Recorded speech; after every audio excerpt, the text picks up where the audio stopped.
wabarakatuh. Halo, perkenalkan nama aku Fiskan Nurjika Altaditya.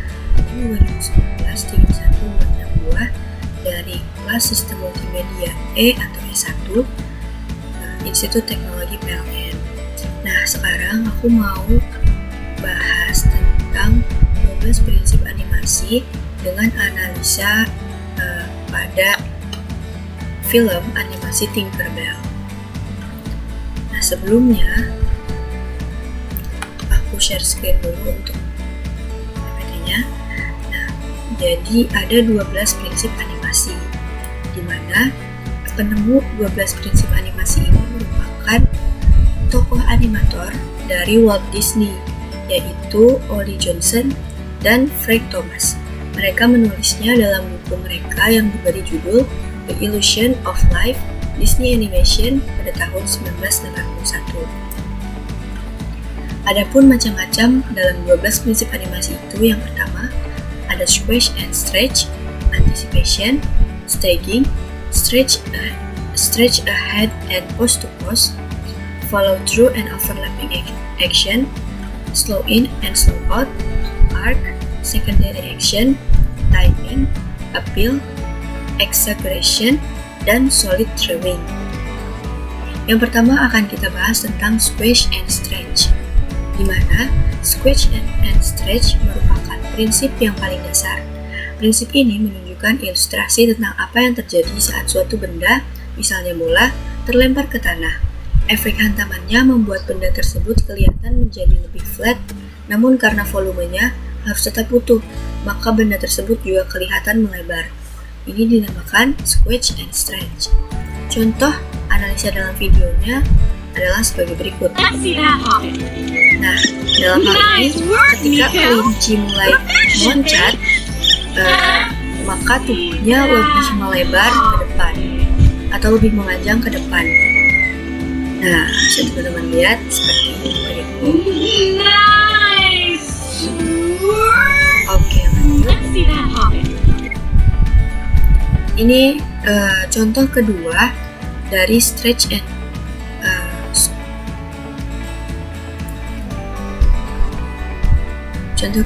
squash and stretch, tapi pada wajah atau ekspresi manusia, dalam hal ini pria. Ketika peri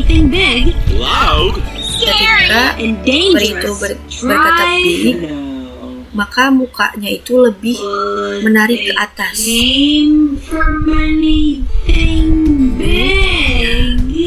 Seperti itu. Oke. Yang kedua adalah anticipation, di mana anticipation ini merupakan persiapan untuk main action. Contohnya, saat mau menendang bola, ketika bermain sepak bola, pasti menggerak-gerakan dan mengayunkan kaki kan? Lalu menyeimbangkan badan dengan kedua tangan. Inilah yang disebut anticipation, di mana gerak-gerik yang terjadi saat sedang mempersiapkan gerakan utama. Ini bisa dilihat dari contoh animasi berikut. Intinya, anticipation ini seperti kuda-kuda ya teman-teman. Kuda-kuda dilakukan oleh kuda ini, yaitu menggaruk-garukkan kakinya sebelum dia berlari. Seperti ini.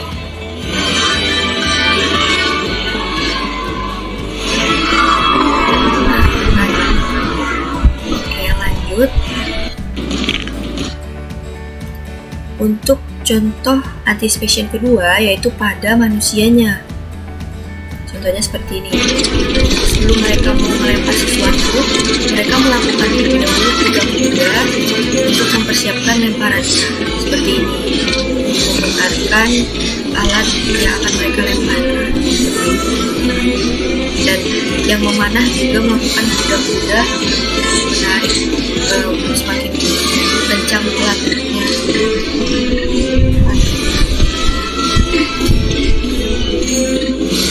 Sebelum melakukan lemparan.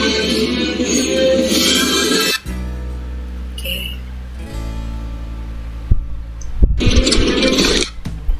Yang ketiga ada staging. Staging ini merupakan prinsip yang mengarah pada perhatian audiens ke elemen paling penting dalam sebuah scene yang membuat alur ceritanya berjalan. Saat sedang membuat film, di mana kita meletakkan kamera, posisi para aktor yang benar, apa yang harus mereka lakukan. Nah, kombinasi-kombinasi itu yang dinamakan staging. Contohnya seperti ini. Ketika dua peri ini berjalan, kemudian ada peri lain yang menjumpai mereka, tapi tidak dilakukan dalam state yang bersamaan. Nah, untuk penempatan kameranya pun seperti ini gitu. Jadi dari peri yang banyak dari belakang tadi seperti ini, dan untuk yang dua peri yang tadi berjalan perlihatkan ke depan seperti itu. Selanjutnya ada stretch ahead dan post to post. Jadi stretch ahead dan post to post ini merupakan dua cara untuk menggambar animasi. Stretch ahead action sendiri mengharuskan animator untuk menggambar setiap frame satu demi satu secara berurutan. Sementara prinsip post to post membuat animasi itu menggambar dengan urutan yang ekstrim, dimulai dari gambar awal, kemudian langsung ke gambar akhir, dan dilengkapi atau mengisi frame bagian tengahnya. Jadi awal, akhir, baru diisi bagian tengahnya, itu post to post. Contoh animasi stretch ahead atau post to post itu seperti ini. Contohnya berjalan. Jadi ada perbedaan, tapi juga tidak terlalu jauh perbedaan gerakan. Seperti ini. Dia berjalan bebas ya, jadi bisa dipilih stretch ahead atau post to post. Hanya saja untuk kelebihan dan kekurangan stretch ahead dan post to post itu pastinya ada. Post to post akan lebih kita itu akan lebih mengetahui volume dan tinggi dari animasi yang kita buat. Sedangkan stretch ahead terkadang pastinya kita lupa atau kita tidak bisa mengkombinasikan ukuran yang sedang animasi yang sedang kita buat seperti itu. Lanjut, ada follow through dan overlapping action, di mana ketika suatu objek bergerak, misalkan manusia yang sedang berjalan, lalu tiba-tiba berhenti, ada bagian tubuhnya itu yang masih terlihat bergoyang. Bisa jadi itu rambutnya, bajunya, atau bagian tubuh dari seseorang yang overweight. Itulah momen di mana follow through dan overlapping action berlaku. Elemen sekunder seperti rambut dan baju merupakan follow through dari elemen primer dan melakukan overlap dari aksi utamanya. Contoh animasinya seperti ini. Ketika peri ini terbang, maka rambutnya tetap bergerak, walaupun dia setelah selesai melakukan gerakan intinya. Jadi karena di sini ada efek angin, jadi dia tetap bergerak nih rambutnya seperti itu. Lanjut, ada slow in dan slow out. Prinsip animasi ini menegaskan bahwa setiap gerakan memiliki percepatan dan perlambatan yang berbeda-beda. Slow in terjadi ketika sebuah gerakan diawali dari lambat kemudian semakin cepat. Sedangkan kebalikannya, slow out terjadi ketika gerakan benda yang relatif cepat kemudian melambat. Contoh animasinya seperti ini. Nah, ini masih lambat kemudian cepat. Nah, ini merupakan slow in. Lambat, bergerak lambat, kemudian ia kaget dan langsung bergerak cepat, seperti itu. Nah, kemudian untuk contoh slow out, di sini ada sayap burung yang mulanya mengepakkannya secara cepat, kemudian lama-lama menjadi agak lambat.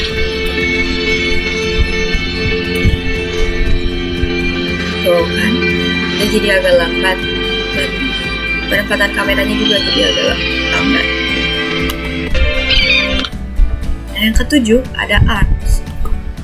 Prinsip ARCS berperan untuk membuat gerakan animasi tampak lebih alami, khususnya untuk gerakan manusia dan hewan. Cara berpikir pada prinsip ini adalah seperti pendulum. Dalam dunia animasi, sistem pergerakan semua makhluk hidup bergerak mengikuti pola atau jalur maya dan disebut sebagai arc. Inilah yang membuat animasi bergerak secara smooth dan lebih realistik. Pergerakan animasi mengikuti suatu pola yang berbentuk lengkung. Contoh animasinya yaitu seperti ini. Kita melompat secara melengkung. Nah, melewati si peri yang sedang terbang di depannya. Ini memperlihatkan lebih realistik ya kalau misalkan dia itu lagi melompat. Oke, lanjut ke secondary action, di mana prinsip ini merupakan prinsip pelengkap untuk memperkuat gerakan utama agar animasi tampak lebih realistik. Secondary action bukan sebagai pusat perhatian, namun lebih berfungsi memberi emphasis untuk memperkuat gerakan utama. Contohnya itu seperti ini. Nah, jadi ada gerakan yang dilakukan oleh si beruang tadi diikuti oleh gerakan secondary action-nya, yaitu peri yang hanya dianimasikan sebagai cahaya, tapi gerakannya mengikuti beruang ini seperti itu. Oke, lanjut ke timing and spacing.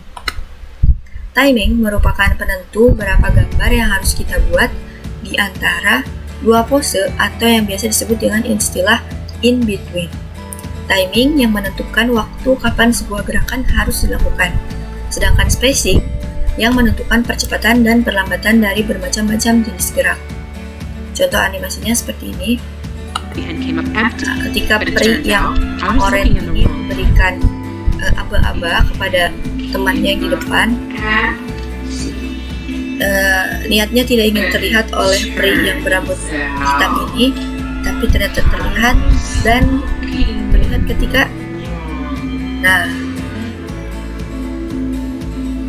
ini timingnya ya, dua-duanya menengok seperti itu.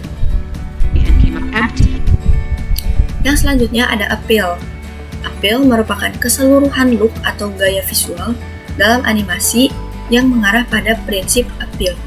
Appeal ini ialah tentang bagaimana kita membuat karakter menjadi menarik dan tidak selalu harus yang lucu, seperti yang kebanyakan orang pikirkan. Contohnya, salah satu contoh appeal gambar yang menarik, karena tadi kita lihat beruang itu nggak punya tanduk, terus di scene ini dia punya tanduk, jalur ceritanya, dan mukanya jadi agak lebih seram.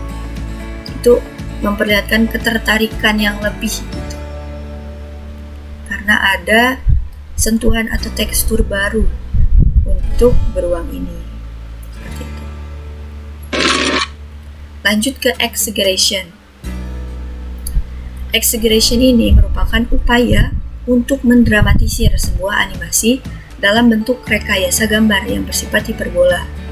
Berfungsi untuk menampilkan ekstremitas ekspresi tertentu, pada umumnya dibuat secara komedi. Jadi ini hiperbola aja ya teman-teman. Get that checked out.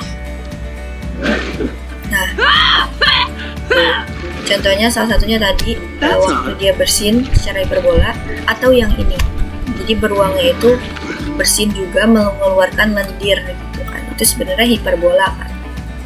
Karena biasanya beruang juga nggak bersin sebanyak itu gitu kan. Dan bersinnya peri juga tidak sekuat ini, tidak harus sampai membungkuk badannya seperti itu.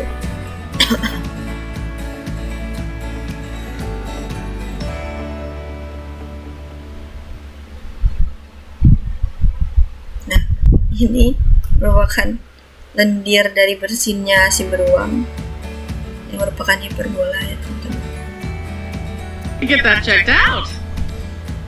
Lanjut, yang terakhir ada solid drawing. Solid drawing ini merupakan prinsip atau kemampuan untuk menggambar karakter dalam berbagai sudut pengambilan gambar, sehingga karakter tersebut terlihat bervolume dan konsisten dalam setiap frame animasi. Semua atribut yang ada pada karakter tersebut tetap konsisten bentuk dan letaknya. Prinsip ini lebih menekankan pada bagaimana karakter tersebut bisa dengan baik dianimasikan dalam ruang 3D. Contohnya, jadi ketika dia duduk dan bergerak, ada bayangan yang mengikutinya juga, yang memperlihatkan bahwa ya adalah animasi yang 3D. Nah, ketika dia agak ke belakang, bayangannya juga mengikuti seperti itu. Ketika dia bergerak juga bayangannya mengikuti.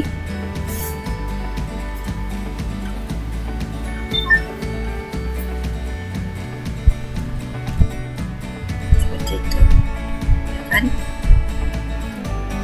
Dan ketika menunjuk langit pun bayangannya terus mengikuti. Tomorrow? Mungkin cukup sekian yang dapat saya sampaikan. Kurang lebihnya mohon maaf. Wabillahi taufiq wal hidayah. Wassalamualaikum warahmatullahi wabarakatuh.